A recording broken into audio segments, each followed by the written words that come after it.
Welcome to the Be My Guest podcast, where we interview inspiring entrepreneurs who share their stories and their insights and much, much more. You made a great choice tuning in today to the Be My Guest podcast. Welcome and enjoy the show.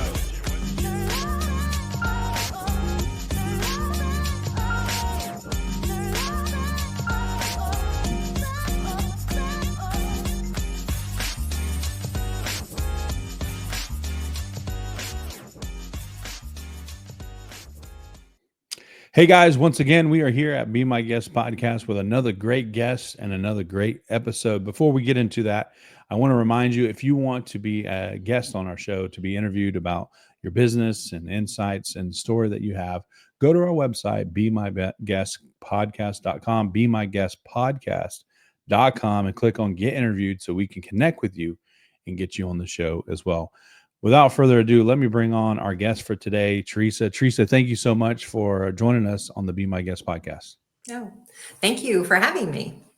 Well, why don't you take a moment and share with the audience who you are, what you do, and how you got started doing what you're doing. Yeah, I call myself a kindness ambassador. I have, two grown sons and a dog and a cat, and we will say the cat may join us. You never know. That's normal on the show. It's life. Yeah. So how I got started is there was a school shooting down in Florida back in 2018. And I will say that God put it on my heart to write these kids a letter. And I know at that specific shooting, they did a lot. They wanted to change all the laws, and they were really working hard at that, but they weren't making much progress. So I just sent them, dear students, I'm grieving with you. I'm sympathizing with you, but there's something you can do. And, sit with that kid that's sitting alone at lunch. When somebody dumps their books or pencils all over the floor, don't laugh, help them pick them up. Right. Just little things that make them feel included instead of excluded. And I kind of took that letter and didn't know what to do with it and didn't at the time. So I set it down for probably a year and then decided, well, I need to do something with this. And somebody recommended a 21-day kindness challenge. So on my Facebook page, I did that. And what I tried to do is go through a student's day. Who's the first person you encounter when you get out of bed? Mom, dad, siblings. Be kind to them, and ways to do that. The bus driver, your carpool driver, your principal, teachers, cafeteria workers, etc. And then gave them examples of things that they could do to be kind. And I was very fortunate to be able to get into schools and talk to kids. And it was going really well. And then COVID hit, and that just put the kibosh on everything. We all came to a standstill, and we all got on social media, and myself included. And I was absolutely appalled to find how cruel adults were being to each other. Many people that have kids, and I don't care what you say, your kids do read your posts. If for no other reason, they don't want you posting about them. So they're reading that, and they're watching you, and they do emulate their parents. So if somebody is cyberbullying, for example, look at mom and dad. What are you posting out there? Right. So I switched up my focus a little bit and decided I need to talk to the parents. And I need to get them to understand they need to be the CEO of the family. CEOs of corporations, they determine the philosophy and values for the company. Same thing. That's what a parent would do for the family. Right. And from there, I have just developed a process to keep it simple. Parents are so busy today, and I didn't want to add a lot to their plate. So I just said, okay, let's just start small. Let's start with being kind to your kids before they leave. Put the note in the lunch box, or if they've got a math test, you got this. Or something on their mirror, the first thing they see. Good morning, sunshine. Just little things. And your spouse or partner, put a note next to the coffee mug. Hey, I love you. Whatever those little things, and then carry it throughout your day. But acts of kindness are so simple. What happens during the course of your day? A lot of parents hit the grocery store. So I use a lot of grocery store examples. And don't leave the cart in the parking spot. Put it in the cart corral. One of my best favorite examples is when I walked into the produce section, there was a woman with the screaming toddler in the cart. Many of us have been there. And the mom is trying to get the produce bag open, and you can just see on her face, I have to do 2 things and then I can get out of here. And, she was so frustrated. And a lot of us have been there. So I watched a gentleman came over, took the bag, opened it. The child automatically stopped crying. And the woman, the relief from her face, just the weight lifted off her shoulder. And all you did was open a produce bag. Yeah. So that's what I'm trying to impose on parents is you don't have to do the great, big, grand gestures. It's the little stuff that you do and encounter in your day-to-day life. And the more often you do it, the more often you're going to make it as natural as breathing. And it becomes automatic. And you start to notice things and see things without even trying. Yeah. Now, have you, is this a business or a nonprofit? It is a business. It is a business. I go out and speak to, PTOs, clubs, schools, organizations, whoever wants me. Yeah. Whoever wants me. And Wants what's to learn more. what's your main objective with really advocating for people to be more kind? What do you hope people do or take from what you're offering? I really, one of the things, and this is something I can say, it's a scientific study. You can change the world. And everybody goes, well, everybody says that. Well, there's proof that you can with kindness. So if you and I exchange an act of kindness, your serotonin levels go up and so do mine. Those are our happy hormones. So you and I are 2 happy people from one act of kindness.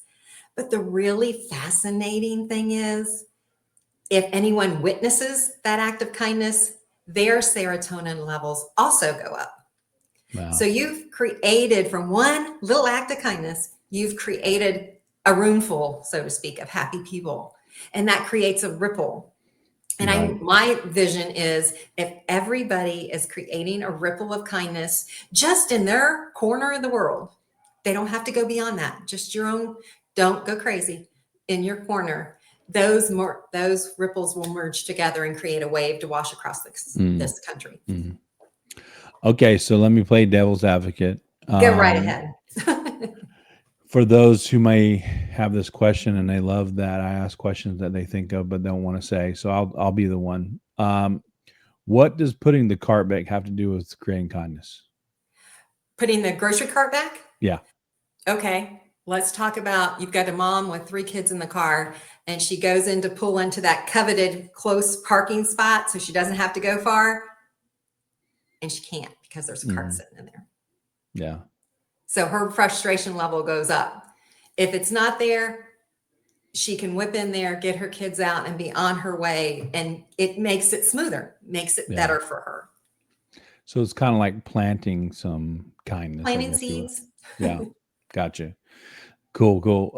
So you're spreading ways to be kindness. I love that idea that you have, even when you were focused more on the students, you walked through their journey, their daily journey, and you kind of like,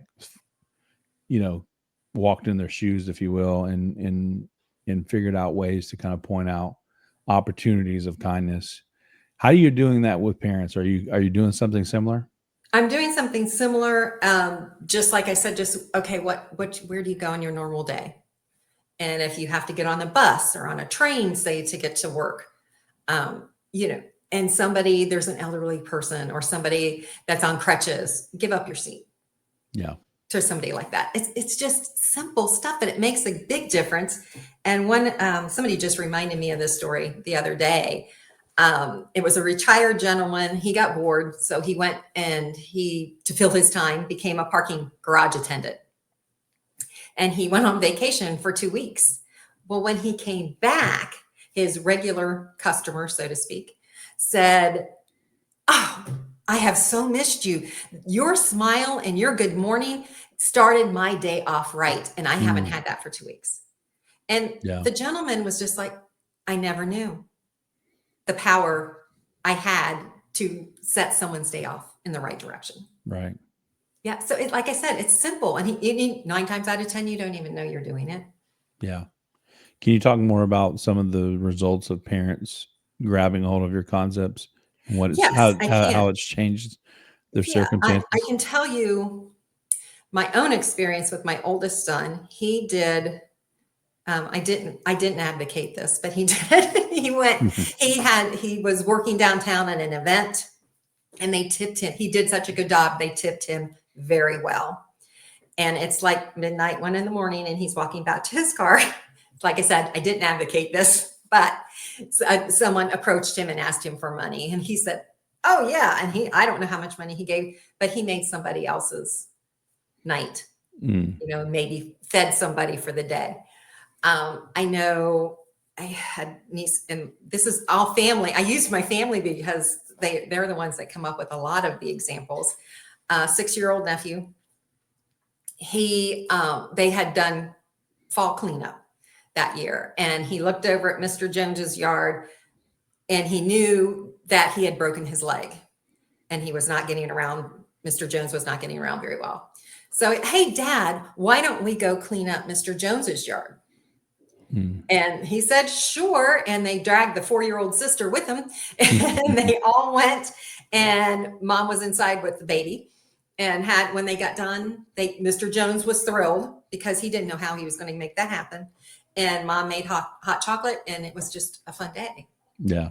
So that's a 6-year-old asking, can we help this person out? Because he's watched his parents help and extend a hand. Yeah. How do you convince people? I know our job as coaches or influencers or speakers in these situations. How do you convince people, especially those who may have had trauma, challenges? You mentioned the tragedy of the school shooting. How do you convince people that may be gripped with fear or circumstances that emotions have really got them in a place where it's hard to do that? How do you convince someone to still be kind? It's not easy. I'm not going to even begin to imagine what it would have been like to be in one of those traumatic situations. But when you start to say, yes, here is scientific data that says, yes, you can make a change. You can do it.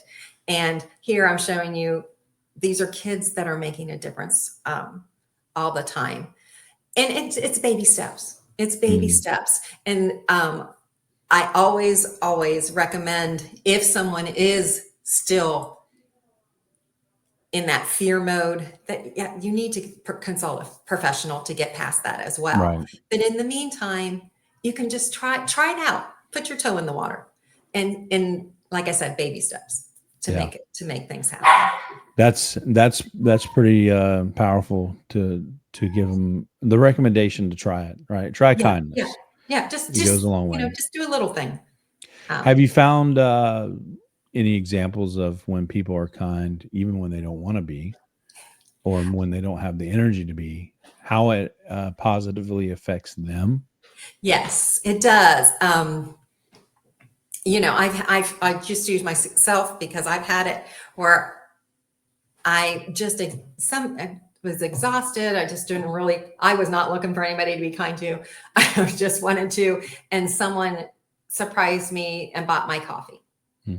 And I was like, wow, it's one thing to give and you think that's great, but when it comes back, it's even better. Right. And I do tell people, take the time to make sure your kindness tank is filled up. And even if it's get up 15 minutes before everyone else in the house and just have a quiet cup of coffee. Spend, after the kids are in bed and the house is quieted down at night, spend some time with your spouse, spend some time in prayer, or, hot bubble bath, for heaven's sake. Spend some time with you. And with each person, it's different. What is going to fill your tank up, it's different for each person. So I can give you suggestions, and I always do, but it's up to you what works best for you. Yeah. Yeah. Now, you mentioned in the pre-interview that you wrote some books. Is that right? I did write a book, and Awesome. Let's hear about it. it's raising kind children. Raising kind Yeah, children. raising Awesome. kind children, and that's all it is. And it's a quick read for parents, and I wrote it that way intentionally. And it's the simple process of just little things, and you build on that. Yeah. And then you get into the 3 ways to be kind in difficult situations, because that's where the real stuff, that's where the real kindness happens. Yeah. But if you haven't been practicing it, it's going to be way too hard to be kind in those awkward, not so fun situations. Right. And where can people find that book? This book is on Amazon. Okay. Raising Kind Children. Check it out, guys. Check it out. Yeah, let's talk real quick. Let's transition into the topic of business. Being that we have a lot of entrepreneurs on here, how can your training, your courses, or your concepts help businesses and business owners, leadership, employees, even customers?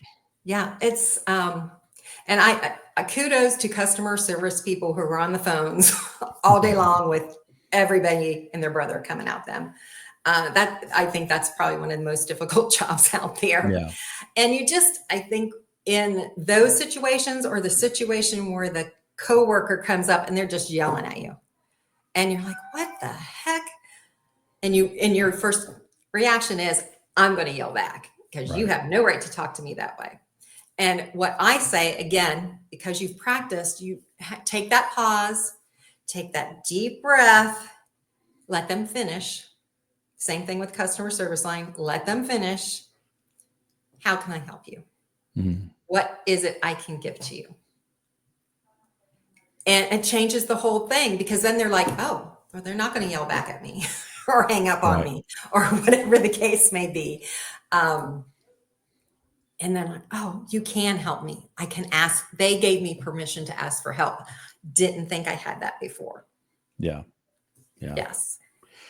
And What's your another? I was going to say another fun trick, especially in an office, when sometimes tensions run high. Been there. Just if somebody's like, you just stop and say, "Hey, that report was awesome. Maybe you can teach me how to do better reports." Right. Compliment them. Your hair looks great. Love those shoes. That kind of stuff. Yeah. And that shifts, it does something in the brain, and it shifts it, and it makes things better for everybody in the office. Yeah. How do you, what concepts or coaching or training would you give someone if, you're telling them to do something like compliment someone without them being unsincere or fake, or even, lying, if you will? What do you say to that? Sometimes you have to fake it till you make it. That is so true. And don't tell my wife that, because comes out with her dress. Hey, how does this look? She asked me on purpose because she knows I'm honest, but I do try to give it a buffer. So it's not you can on those, in that situation, you could soften it a little, going, the red dress really looked better. Yeah. That kind of stuff. It's hard, but I do a lot of fake it till you make it.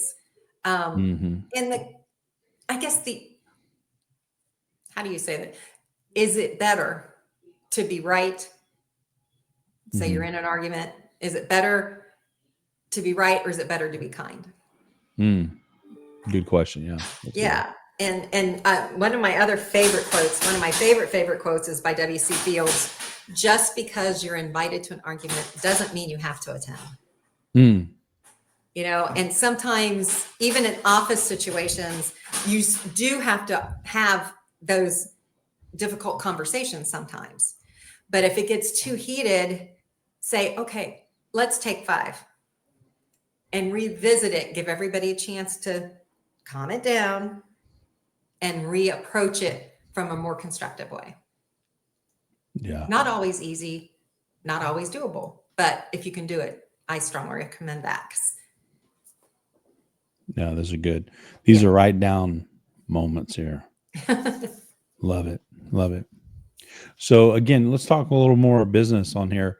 When you decided to, create a business out of this, how did you get some of your first clients? What was that like in that transition from, not doing it to doing it? It was, I went to a local networking group, and they said, well, I know a school that would need you. And somebody else said, oh, the speaker for this event at the school just canceled. They'd love to have you. That's how I got started. Wow. So networking. And what do you do now to attract potential clients and keep busy doing your business? Yeah, I keep busy. A lot of times I get clients from doing podcasts, which is great. And I have another huge networking group I work with that actually gets me in front of people across the country. So it's been great. Wow. Yeah. Is that like a virtual one or? It's a virtual one, and I'll get together once a year just to meet everybody face to face, which is fun. Definitely. Maybe after the call, we'll have to find out more about that. I would tell you all about that. Yeah, that's awesome. They've changed my life. Oh, wow. Yeah. Even more. We got to find out about it. That's for sure. Well, Teresa, what's ways people can maybe reach out to you, get a hold of you if they're interested in talking more and possibly even working with you? Yeah, they can go to journeyandkindness.com. You can reach out to me there. I have a Facebook group. Let's see, Journey and Kindness groups.com in Facebook. Either way, you can reach out to me. Awesome. Is there anything we didn't get to cover or share that you want to maybe tell the audience before we go to I did. One of the things I said, especially in those confrontational situations, you just have to remember everybody's pain. It's personal, and it's as unique as a fingerprint, and it's not always about you. And I think we want it to be about us, but it's not. And you just have to remember to take that pause. And again, it takes practice. Right. So awesome. Well, I appreciate you coming on and sharing. You got some really good insights on the subject of kindness and the benefits of it. For those of you who are watching, reach out to Teresa. I'm sure she's got some options for you to get some help or get some direction, or if you want to incorporate it in your business or at your school, she would love to help you. Thank you, Teresa, again for being on the Be My Guest podcast today. All right. Thank you for having me. You've been watching Be My Guest podcast. Thanks for tuning in. If you want to be a guest on our podcast, go to BeMyGuestPodcast.com. That's BeMyGuestPodcast.com.